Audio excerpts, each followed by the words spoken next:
യേശുവിന്റെ കൂടെ വർഷങ്ങളായിട്ട് കൈയടിക്കുന്നുണ്ട്, സ്വതന്ത്രം പറയുന്നുണ്ട്, ഹല്ലേലൂയ പറയുന്നുണ്ട്, ആമേൻ പറയുന്നുണ്ട്, എല്ലാം ചെയ്യുന്നുണ്ട്. പക്ഷെ യേശു ആരെന്നുള്ള തിരിച്ചറിവ് നിനക്കില്ലെങ്കിൽ നീ പോകുന്ന വഴിയൊക്കെ സ്ഥിരതയില്ലാത്ത വഴിയായി പോകും. എന്തേ ഒരു ആമേൻ വരാത്ത? പക്ഷെ ഞാനൊന്ന് എന്ന് വെച്ചാൽ കേരളത്തിന്റെ DGP ഏത് മുക്കിലും ഇനി കയ്യിലും കൊണ്ട് കൊടുത്തു നിന്നാൽ പോലും അവൻ DGP ആണ്. ശരിയാണോ?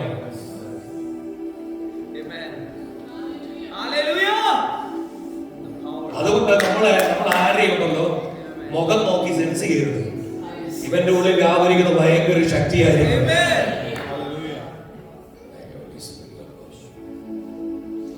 നമ്മൾ വിചാരിക്കുന്ന സാന്നിധ്യം ഇറങ്ങണേ എന്ന് പറയുമ്പോൾ ഈ ഹോളങ്ങ് നിറയ്ക്കുന്ന പരിപാടിയാണ്. ആ ഹോള് നിറയ്ക്കുന്ന പരിപാടി ദൈവം മാറ്റി.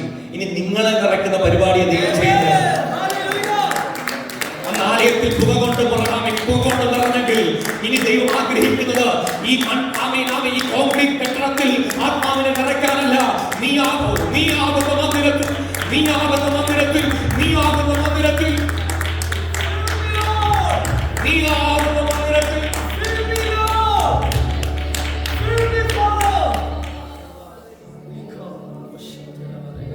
ഇപ്പോഴും പലയിടത്തും പുക കൊണ്ട് നിറയ്ക്കുന്നുണ്ട്. മോനെ അതല്ലടാ, പിശാച് നിന്നെ കളിപ്പിക്കുന്നു. ഇപ്പോഴും എല്ലാവരും പുക കൊണ്ട് നിറയ്ക്കുന്നുണ്ട്.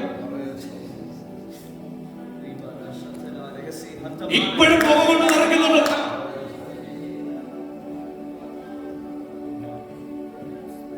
പിശാച് നിങ്ങളെ തെറ്റിക്കരുത്.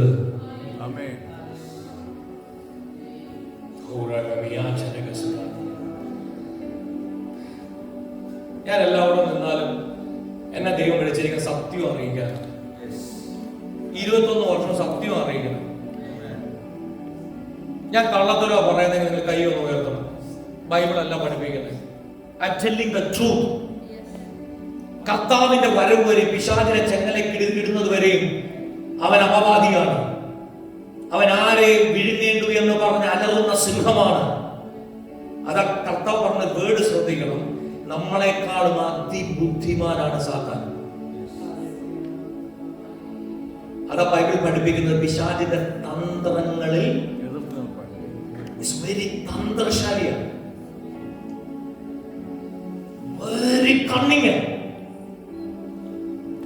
പക്ഷെ ഞാൻ നിങ്ങളെ ഉപദേശിക്കുന്നു, ഈ എന്റെ ഉപവാസ പ്രാർത്ഥനയിൽ ദൈവത്തിന്റെ ശബ്ദം കേട്ടിട്ട് അന്ത്യം വരെ കർത്താവിന് വേണ്ടി പിടിച്ചു നിൽക്കണം.